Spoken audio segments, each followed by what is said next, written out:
آج ہم ایک بہت آپ کہہ سکتی ہیں بنیادی مگر طاقتور خیال پر غور کر رہے ہیں، مستقل مزاجی۔ جی ہاں۔ اور یہ کہ کیسے یہ ہماری ان حدوں کو توڑ سکتی ہیں جو اکثر ہم خود ہی اپنے گرد کھینچ لیتے ہیں۔ بالکل۔ ہمارے پاس جو مواد ہے آج وہ کچھ اقتباسات ہیں کسی آڈیو بک یا شاید یوٹیوب ٹرانسکرپٹ سے، جو اسی بات پر زور دیتے ہیں کہ روزانہ کی چھوٹی مسلسل کوششیں کیسے ایک بڑی تبدیلی لا سکتی ہیں۔ اور دیکھیں، آج ہماری یہ ساری گفتگو کا مقصد یہی سمجھنا ہے کہ یہ مستقل مزاجی جو ہے یہ صرف ایک اچھی عادت ہی نہیں ہے، اچھا، بلکہ یہ ایک عملی حکمت عملی ہے۔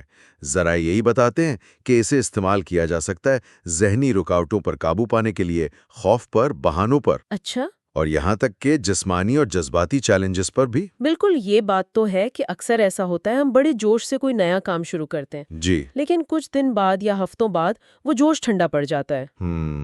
تو یہ ذرائع جو ہیں یہ کہہ رہے ہیں کہ اصل مسئلہ اکثر صلاحیت کا نہیں ہوتا، ٹیلنٹ کی کمی بھی نہیں، صحیح۔ بلکہ مسئلہ ہوتا ہے روزانہ مسلسل عمل نہ کرنے کا، وہ مستقل مزاجی کی کمی۔ جی ہاں۔ آئیے اس نقطے کو تھوڑا سا کھولتے ہیں۔ پہلا اور شاید سب سے اہم پیغام جو ان ذرائع سے ملتا ہے وہ یہ ہے کہ زندگی میں اصل تبدیلی تب آتی ہے جب کوئی شخص مستقل مزاج رہنے کا فیصلہ کر لے۔ فیصلہ کر لے۔ ہاں، یہ روزانہ کی موجودگی، روزانہ کا عمل، یہ ذہانت یا آپ کہیں فطری صلاحیت سے بھی زیادہ اہم قرار دیا گیا ہے۔ واہ۔ ایک بڑا پر اثر جملہ ہے اس میں، اگر آپ روزانہ حاضر ہوتے ہیں تو آپ ہر بہانے، ہر رکاوٹ اور ہر اس حد کو شکست دیں گے جس پر آپ کبھی یقین رکھتے تھے۔ یہ روزانہ حاضر ہونا، یہ تصور بہت کلیدی ہے نا؟ جی بالکل۔ اس کا مطلب یہ نہیں کہ ہر روز کوئی بہت بڑا کام کرنا ہے، نہیں، بلکہ یہ کہ ہر روز چاہے کتنا ہی چھوٹا قدم کیوں نہ ہو، بس آگے بڑھنا ہے۔ ذرائع یہی کہتے ہیں کہ ہماری جو خود بنائی ہوئی حدیں ہیں نا، وہ ایسے ہی نہیں ٹوٹتی، اتفاق سے نہیں۔ اچھا، انہیں مسلسل روزانہ کی جانے والی کوششوں سے توڑا جاتا ہے۔ یہ چھوٹی چھوٹی کوششیں جو وقت کے ساتھ ساتھ آپ سمجھے کہ جمع ہوتی جاتی ہیں، جیسے سود در سود۔ بالکل ویسے ہی، اور آخرکار ایک بڑی نظر آنے والی تبدیلی بن جاتی ہیں۔ تو یہ روزانہ عمل کرنے کا اصول ہے، لیکن عمل کرنے میں جو رکاوٹیں آتی ہیں وہ اکثر باہر نہیں ہوتی، نہیں، اندر ہوتی ہیں، ہمارے اندر ہوتی ہیں۔ ذرائع ان اندرونی رکاوٹوں پر، یعنی ذہنی بلاکس، خوف اور وہ محدود کرنے والے عقائد، ان پر کافی تفصیل سے بات کرتے ہیں۔ جی ہاں۔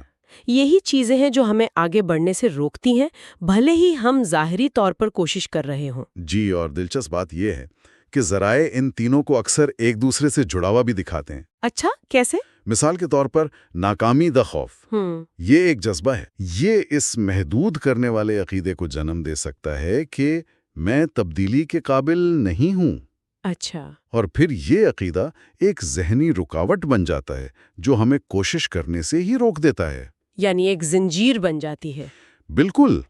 یا جیسے منفی خود کلامی، میں کافی اچھا نہیں ہوں، یہ بھی ایک عقیدہ ہے۔ ہاں، بہت عام ہے۔ جو خوف کو بڑھاتا ہے اور عمل کو مشکل بنا دیتا ہے۔ ماضی کی ناکامیوں کا بوجھ بھی اسی طرح ہے، وہ ہمیں یقین دلاتا ہے کہ بھائی پہلے ناکام ہوئے تھے تو آگے بھی ناکامی ہوں گے۔ اور ایک چیز جس کا ذکر بار بار آتا ہے وہ ہے کمفرٹ زون، آرام کا دائرہ۔ جی، یہ بظاہر تو بڑی محفوظ جگہ لگتی ہے، لیکن ذرائع اسے ترقی کا دشمن قرار دیتے ہیں۔ تو سوال یہ ہے کہ ان گہری جڑوں والی اندرونی رکاوٹوں کا، ان خوف، عقائد، ذہنی بلاکس کا روزانہ کی بنیاد پر مقابلہ کیسے کریں؟ کیا ذرائع کوئی عملی طریقہ بتاتے ہیں؟ بالکل بتاتے ہیں، اور ذرائع کا سارا زور اسی روزانہ کے عمل پر ہے۔ اچھا۔ وہ یہ نہیں کہتے کہ ایک ہی دن میں ان سب پر قابو پا لیں، بلکہ روزانہ چھوٹے چھوٹے قدم اٹھا کر انہیں کمزور کیا جائے۔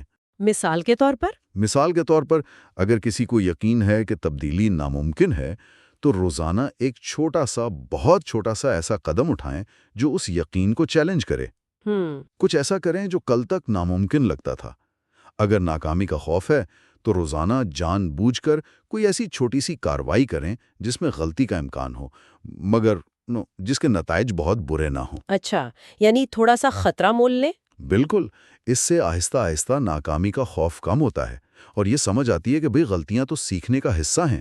اور وہ جو منفی خود کلامی ہے اس کا کیا کریں؟ اس کے لیے ذرائع کہتے ہیں کہ روزانہ شعوری طور پر، یعنی جان بوجھ کر مثبت اور تعمیری سوچ سے اسے بدلیں۔ یعنی جب ذہن کہے میں نہیں کر سکتی تو جواباً سوچیں میں کوشش کروں گا یا میں سیکھ لوں گا، اسے چیلنج کریں۔ اور محدود کرنے والے عقائد وہ تو شاید سب سے زیادہ چھپے ہوئے ہوتے ہیں نا، ان کا کیا کریں؟ ان کے لیے بھی ذرائع روزانہ کی مشق ہی بتاتے ہیں۔ پہلا قدم پہچاننا۔ پہچاننا؟ جی، اپنی سوچ اور اپنے بہانوں پر دھیان دینا۔ دوسرا قدم ان عقائد پر سوال اٹھانا، یہ آئے کہاں سے؟ کیا یہ واقعی سچ ہیں؟ تیسرا، انہیں نئے زیادہ طاقتور عقائد سے بدلنا اور روزانہ ان کی تصدیق کرنا، اپنے آپ کو یاد دلانا۔ اور چوتھا؟ آپ نے کہا تھا 4 ہیں۔ چوتھا اور شاید سب سے اہم وہ ہے متضاد عمل کرنا۔ متضاد عمل مطلب؟ یعنی ایسے کام کرنا جو آپ کے پرانے عقیدے کو جھوٹا ثابت کریں۔ ہر ایسا عمل آپ کے نئے یقین کو مضبوط کرتا ہے کہ آپ وہ نہیں جو آپ کا پرانا عقیدہ کہتا تھا۔ اچھا، تو عمل سے ثابت کرنا۔ بالکل، اور ذرا یہ بھی بتاتے ہیں کہ ایسے لوگوں کے ساتھ رہنا جو حوصلہ افزائی کریں اور اچھی متاثر کن کتابیں پڑھنا یا باتیں سننا اس میں بہت مدد دیتا ہے۔ خوف کی بات کرتے ہوئے ذرائع میں ایک جگہ کہا گیا ہے، خوف ناکامی سے زیادہ خواب چراتا ہے۔ یہ بہت گہری بات لگی مجھے۔ واقعی گہری بات ہے۔ یہ خوف اکثر واضح نہیں ہوتا، کبھی ہچکچاہٹ کی شکل میں، کبھی ٹال مٹول، یا کبھی ہم جان بوجھ کر چھوٹے آسان ہدف مقرر کر لیتے ہیں۔ جی ہاں۔ تو کیا ذرائع خوف کا براہ راست سامنا کرنے کی بات کرتے ہیں؟ جی ہاں، براہ راست سامنا کرنا ہی کلیدی حکمت عملی بتائی گئی ہے۔ پہلا قدم وہی خوف کو پہچاننا اور اسے نام دینا۔ ٹھیک ہے۔ پھر اس کے خلاف جان بوجھ کر جرأت مندانہ قدم اٹھانا، مگر محفوظ رہتے ہوئے۔ جیسے اگر میٹنگ میں بولنے سے ڈر لگتا ہے تو ہر میٹنگ میں کم از کم ایک سوال پوچھنے کا یا ایک نقطہ بیان کرنے کا عزم کرنا۔ عمل جو ہے نا وہ خوف کو کمزور کرتا ہے، جبکہ اس سے بچنا یا اسے ٹالنا اسے مزید طاقتور بناتا ہے۔ یہ تو ہے۔ ذرائع کے مطابق روزانہ اس طرح خوف کا سامنا کرنے سے آہستہ آہستہ ایک نئی زیادہ پراعتماد شناخت بنتی ہے۔ اور یہ بھی یاد رکھنا ضروری ہے کہ خوف اکثر بڑا منطقی بن کر آتا ہے۔ اچھا، کیسے؟ ابھی صحیح وقت نہیں ہے، میں ابھی تیار نہیں ہوں۔ ہاں، یہ تو بہت ہوتا ہے۔ ذرائع کا اصرار ہے کہ عمل کرنے کا بہترین وقت اکثر ابھی ہوتا ہے۔ تو یہ ایک اندرونی جنگ ہے جسے روزانہ لڑنا ہے، لیکن ان اندرونی رکاوٹوں کے علاوہ ایک اور بہت عام چیز ہے جو ہمیں روکتی ہے، وہ ہے بہانے۔ اوہو، بہانے؟ ذرائع انہیں آرام کے لیے بولے گئے نرم جھوٹ کہتے ہیں۔ کیا بات کہی ہے، نرم جھوٹ! تھکاوٹ، وقت کی کمی، تیار نہ ہونا، یہ سب تو بہت جانے پہچانے ہیں۔ بالکل، اور ذرائع ان بہانوں کی قیمت بھی بتاتے ہیں، ضائع شدہ صلاحیت اور تاخیر۔ ایک جگہ کہا گیا ہے، ہر بہانہ جو ہم قبول کرتے ہیں وہ تاخیر کا ایک اور دن ہے۔ ان پر قابو پانے کا سب سے مؤثر طریقہ جو ذرائع بتاتے ہیں وہ یہ ہے کہ جیسے ہی کوئی بہانہ ذہن میں آئے فوراً اس کے الٹ عمل کیا جائے۔ فوراً؟ جی، اگر ذہن کہے تھکا ہوا ہوں تو 5 منٹ کی ورزش کر لی جائے، اگر کہے وقت نہیں تو 5 منٹ کے لیے وہ کام کر لیا جائے جسے ٹالا جا رہا ہے۔ اچھا۔ یہ آرام کے بجائے ترقی کا انتخاب ہے۔ وقتی طور پر مشکل ضرور ہے مگر لمبے عرصے میں بہت فائدہ مند ہے۔ اور یہ جو بہت عام بہانہ ہے کہ موٹیویشن نہیں ہے، اس کا کیا کریں؟ ذرائع اس بارے میں بہت واضح ہیں، عمل پہلے آتا ہے۔ اچھا؟ حوصلہ افزائی اس کے پیچھے آتی ہے۔ عمل خود تحریک پیدا کرتا ہے، انتظار کرنے سے کچھ نہیں ہوتا۔ یعنی شروعات کرنی پڑے گی؟ جی، یہاں خود سے ایمانداری بہت اہم ہے۔ جب ہم روزانہ بہانوں کو چیلنج کرتے ہیں تو نہ صرف کام ہوتا ہے بلکہ ہمارا نظم و ضبط، ہماری لچک اور خود اعتمادی سب بڑھتا ہے۔ یہ دلچسپ ہے کہ یہ روزانہ چیلنج کا اصول صرف ذہنی اور جذباتی دنیا تک ہی محدود نہیں رکھا گیا۔ نہیں، ذرائع اسے جسمانی حدود تک بھی لے جاتے ہیں۔ وہ جسم کو بنیاد قرار دیتے ہیں اور کہتے ہیں توانائی آزادی ہے، توانائی امکان ہے۔ جسمانی حدود کو روزانہ آگے بڑھانے سے کیا مراد ہے؟ اس کا مطلب یہ ہے کہ جسم بھی بالکل ہمارے دماغ کی طرح مانگ کے مطابق ڈھلتا ہے۔ اچھا؟ ذرائع تجویز کرتے ہیں کہ روزانہ اپنی جسمانی صلاحیت کو تھوڑا سا، بس معمولی سا ہی صحیح چیلنج کیا جائے۔ مثلاً اگر آپ روزانہ 10 پش اپس کرتے ہیں تو 11 کرنے کی کوشش کریں۔ ٹھیک ہے۔ اگر آپ 15 منٹ دوڑتے ہیں تو 16 منٹ دوڑیں۔ یہ چھوٹا سا اضافی دباؤ جسم کو بتاتا ہے کہ بھئی مضبوط ہونے کی ضرورت ہے۔ اور اس کے فائدے صرف جسمانی؟ نہیں، ذرائع کے مطابق یہ ذہنی مضبوطی بڑھاتا ہے، توانائی کی سطح بلند کرتا ہے، خود اعتمادی میں اضافہ کرتا ہے اور تناؤ کا مقابلہ کرنے کی صلاحیت بہتر بناتا ہے۔ تو یہ دوسروں سے مقابلہ نہیں ہے؟ بالکل نہیں، یہ اپنے کل کے ورژن سے مقابلہ کرنا ہے۔ بالکل یہی بات ہے، اور ذرائع وقت کے بہانے کو یہاں بھی رد کرتے ہیں۔ ان کے مطابق روزانہ 15-20 منٹ کی شدید جسمانی کوشش بھی بہت اہم فرق لا سکتی ہے۔ صرف 15-20 منٹ؟ جی، لیکن ساتھ ہی وہ مناسب غذائیت اور آرام کی اہمیت پر بھی بہت زور دیتے ہیں تاکہ جسم اس اضافی دباؤ کو برداشت کر سکے اور ترقی کر سکے۔ جسمانی توانائی کے ساتھ ساتھ جذباتی توانائی اور استحکام بھی بہت اہم ہے۔ زندگی میں تو اتار چڑھاؤ آتے ہی رہتے ہیں۔ جی، ناگزیر ہیں۔ ذرائع کہتے ہیں کہ جذبات آمر نہیں ہے، وہ اشارے ہیں۔ ان اشاروں کو سمجھ کر ان پر قابو پانے کے لیے روزانہ کیا کیا کیا جا سکتا ہے؟ ذرائع اس کے لیے بھی کئی روزانہ کی مشقیں بتاتے ہیں۔ سب سے اہم ہے آگاہی پیدا کرنا۔ آگاہی؟ یعنی اپنے احساس، اپنے جذبے اور اس پر فوری رد عمل کے درمیان ایک لمحے کا وقفہ ڈالنا۔ اچھا، رک کر سوچنا۔ بالکل، اس وقفے میں انتخاب کی گنجائش پیدا ہوتی ہے۔ دوسری مشق ہے ضابطہ بندی، یعنی جذبات کو پہچان کر انہیں صحت مند طریقے سے منظم کرنا۔ مثال کے طور پر؟ مثال کے طور پر غصے کو چیخنے چلانے کے بجائے پرسکون طریقے سے بیان کرنا۔ تیسری ہے لچک، یعنی ریزیلینس پیدا کرنا۔ وہ کیسے؟ یعنی چیلنجز کا سامنا کر کے اور ان سے سیکھ کر واپس کھڑے ہونے کی صلاحیت کو روزانہ کی بنیاد پر مضبوط کرنا۔ تو یہ صرف جذبات کو دبانے کی بات نہیں ہے؟ بالکل نہیں، یہ انہیں سمجھنے اور منظم کرنے کی بات ہے۔ اس کے علاوہ ذرائع مثبت خود کلامی کے استعمال پر زور دیتے ہیں۔ حال پر توجہ مرکوز کرنے پر زور دیتے ہیں، یعنی ماضی کے پچھتاوے اور مستقبل کی فکر سے بچنا۔ ٹھیک۔ روزانہ شکر گزاری کی مشق کرنا اور اپنی بنیادی اقدار کے مطابق زندگی گزارنا، یہ سب چیزیں مل کر جذباتی استحکام پیدا کرتی ہیں۔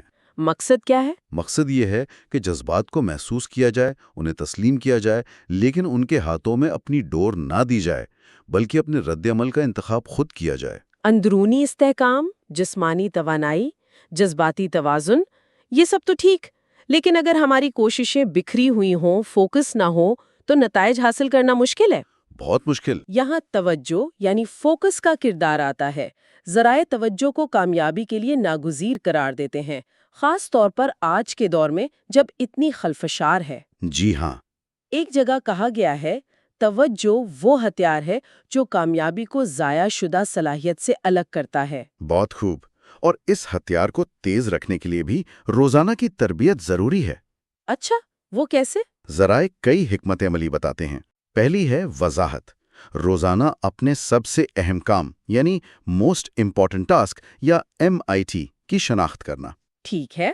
دوسری ہے ماحول کو منظم کرنا، یعنی جسمانی اور ڈیجیٹل خلفشار کو کم سے کم کرنا، نوٹیفیکیشن بند کرنا وغیرہ۔ تیسری ہے گہرے کام یعنی ڈیپ ورک کی مشق، یعنی بغیر کسی رکاوٹ کے مکمل توجہ کے ساتھ ایک کام پر کام کرنے کے لیے وقت مختص کرنا، چاہے وہ تھوڑی دیر کے لیے ہی کیوں نہ ہو۔ کیا ذہن سازی یعنی مائنڈفلنس کا بھی کوئی کردار ہے اس میں؟ جی ہاں، بالکل ہے۔ ذرائع ذہن سازی کی مشق کو بھی اہم بتاتے ہیں، یعنی جب ذہن بھٹکنے لگے تو اسے نرمی سے واپس اپنے کام پر لانا۔ یہ تو مشق سے ہی آئے گا۔ بالکل، یہ توجہ کے پٹھوں کو مضبوط کرتا ہے۔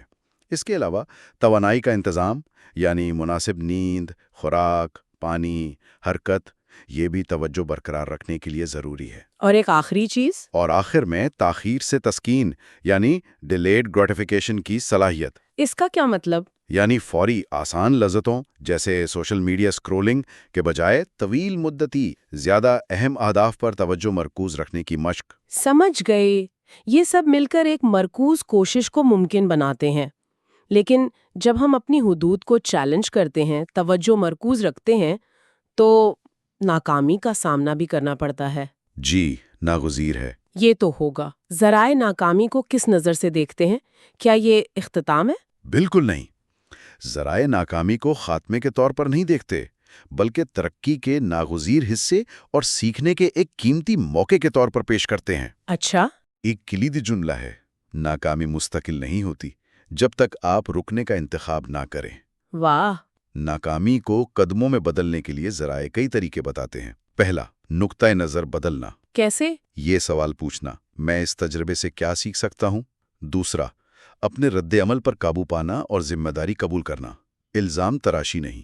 ٹھیک ہے۔ تیسرا، لچک دکھانا اور ضرورت کے مطابق اپنے منصوبوں میں تبدیلی لانا۔ صبر اور شکر گزاری کا بھی ذکر تھا شاید اس ضمن میں؟ جی ہاں، یہ سمجھنا کہ بامعنی ترقی میں وقت لگتا ہے، اس لیے صبر بہت ضروری ہے۔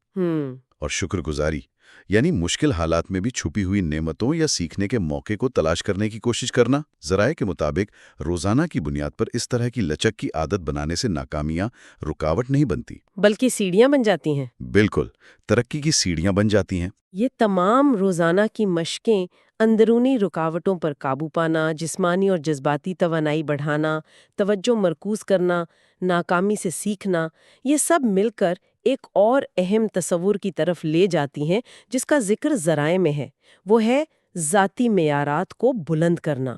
جی، کہا گیا ہے کہ معیارات وہ وعدے ہیں جو آپ خود سے کرتے ہیں۔ اس کا کیا مطلب ہے؟ اس کا مطلب ہے کہ ہم اپنی زندگی میں جس معیار کو قبول کرتے ہیں وہی ہماری حقیقت بن جاتا ہے۔ اچھا۔ ذرائع اوسط درجے پر یعنی بس گزارے لائق پر سمجھوتا کرنے سے منع کرتے ہیں۔ معیارات بلند کرنے کا مطلب دوسروں سے مقابلہ کرنا نہیں ہے، تو پھر کیا ہے؟ بلکہ اپنے کل کے ورژن سے بہتر بننے کی کوشش کرنا ہے۔ یہ روزانہ کی بنیاد پر چھوٹی چھوٹی بہتری لانے کا عمل ہے۔ یہ کمال پرستی یا پرفیکشنزم تو نہیں؟ نہیں، بالکل نہیں، وہ تو مفلوج کر دیتی ہے۔ یہ ہے اپنی بہترین کوشش پر فخر کرنا۔ ذرائع کے مطابق روزانہ اپنے معیارات کو تھوڑا سا بلند کرنے کا شعوری فیصلہ ہمارے نظم و ضبط کو مضبوط کرتا ہے، خود اعتمادی اور عزت نفس بڑھاتا ہے، اور آخرکار ہماری زندگی کے معیار کو بہتر بناتا ہے۔ اور یہ سب کچھ تمام روزانہ کی کوششیں آخرکار ہمیں اس قابل بناتی ہیں کہ ہم اپنی ان حدود کو چیلنج کر سکیں جو ہم نے خود بنائی ہوتی ہیں، جی، انہیں غلط ثابت کر سکیں۔ ذرائع کہتے ہیں کہ حدود اکثر ہمارے ذہن میں کھینچی گئی لکیریں ہوتی ہیں۔ ایک بہت متاثر کن بات کہی گئی ہے، ہر کامیابی کسی ایسے شخص نے حاصل کی جس نے ان خیالات کو نظر انداز کیا جو کہتے تھے کہ یہ ناممکن ہے۔ بالکل، اور حدود کو غلط ثابت کرنے کا عمل بھی ذرائع کے مطابق روزانہ کا ہی ہے۔ روزانہ؟ کیسے؟ ہر روز اپنی معلوم حد سے تھوڑا سا آگے بڑھنے کی کوشش کرنا، اپنے ان مفروضوں کو چیلنج کرنا جو ہم نے اپنی عمر، تجربے یا وسائل کے بارے میں بنا رکھے ہوتے ہیں۔ آرام کے بجائے مسلسل ترقی کا انتخاب کرنا، ناکامی کو حد سمجھنے کے بجائے اسے اپنی موجودہ حد کے بارے میں معلومات کا ذریعہ سمجھنا۔ اچھا، تو اگلی بار اس سے آگے جانے کی منصوبہ بندی کرنا۔